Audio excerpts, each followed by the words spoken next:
Hello kids, how are you all? I hope you all are fine and safe at home. Welcome to online classes. This side Sweetie Agarwal from Shiv Jyoti Educational Group Kota.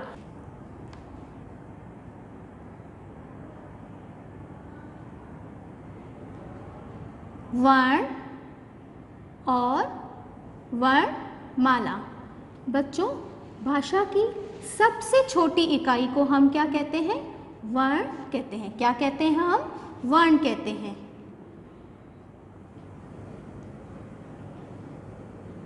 वर्णमाला। Ma'am ने अभी क्या बताया आपको? भाषा की सबसे छोटी इकाई को हम क्या कहते हैं? वर्ण कहते हैं। वर्ण के दो भेद होते हैं। वर्ण के कितने भेद होते हैं? वर्ण के दो भेद होते हैं। पहला स्वर। पहला क्या हुआ? स्वर।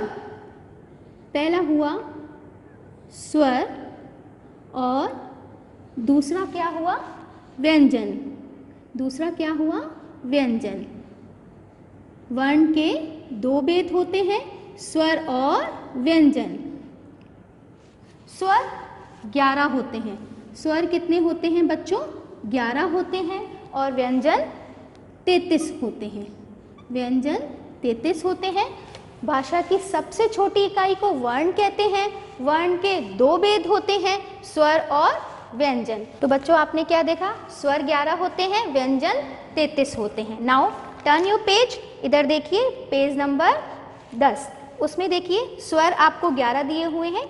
अ, आ, ई, उ, ये क्या होते हैं? स्वर होते हैं। अब देखिए यहाँ पे व्यंजन। व्यंजन कितने होते हैं? 33 होते हैं। क, ख, ग, घ, ये क्या होते हैं? व्यंजन होते हैं। अब हम क्या करेंगे बच्चों? बुक वर्क करेंगे। So let's revise book work. Page number 11। अब हम क्या निकालेंगे? पेज नंबर 11, प्रश्न नंबर 1।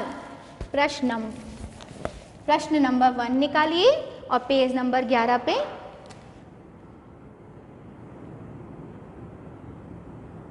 इसमें दिया हुआ है, चित्र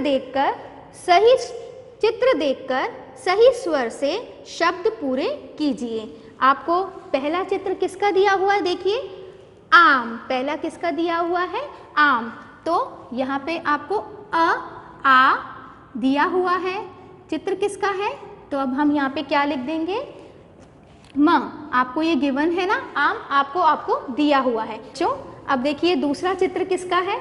आप देखिए यहाँ पे उल्लू। दूसरा चित्र किसका है? उल्लू का। अब आपको यहाँ पे ल दिया हुआ है, ल पे ऊ की मात्रा।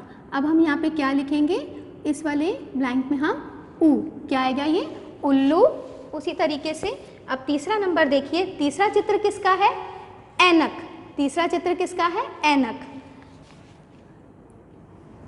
ए, अ, न, क। तो ये क्या बन गया बच्चों? ऐनक। अब पेज को टर्न करिए। इधर देखिए, प्रश्न नंबर 2 पे आएंगे। हम क्या करेंगे? प्रश्न नंबर 2 पे आएंगे। स्वर और व्यंजन आपस में मिल गए हैं, उन्हें छांटकर अलग अलग टोकरियों में रखिए। तो बच्चों, आपको क्या है? यहाँ पे एक क्या दिया हुआ है? यहाँ पे स्वर और व्यंजन एक साथ हैं। उनमें से क्या करना है? स्वर को अलग करना है और व्यंजन को अलग करना है। तो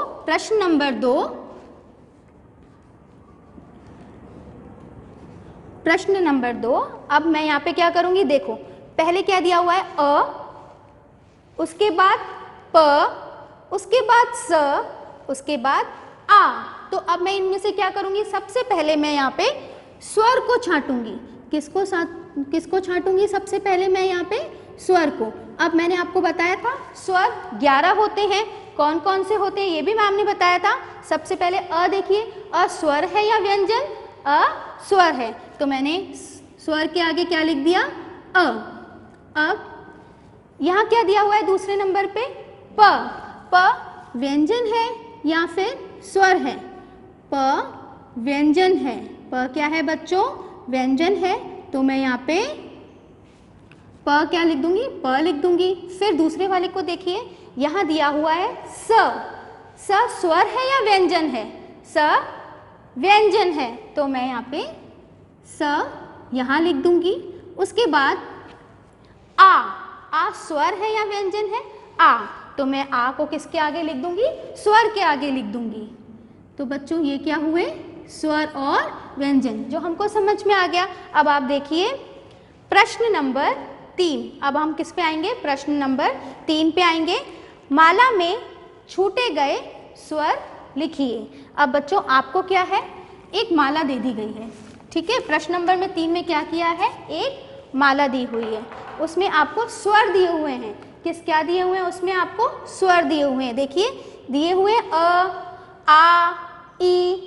तो अब हम क्या करेंगे, प्रश्न नंबर 3 में हम वो लिखेंगे कि इसमें कौन सा स्वर नहीं आया हुआ है। अ आया है, अ, आ, छोटी ई के बाद कौन सा स्वर आएगा, बड़ी ई। तो आपने यहाँ पे क्या लिख दिया, बड़ी ई। उसके बाद ई के बाद ऊ आपको दिया हुआ है, फिर छोटे ऊ के बाद क्या आया, बड़ा ऊ। तो अब यहाँ पे क्या लिख देंगे हम, बड़ा ऊ। उसके बाद री से ऋषि, फिर ए, ऐ, ओ, औ, अंग, बड़ी अंग, खाली। ये क्या हो गए, हमारे स्वर हो गए। तो बच्चों मैं आशा करती हूँ कि आपको पार्ट 2 वर्ण और वर्णमाला समझ में आया होगा। धन्यवाद।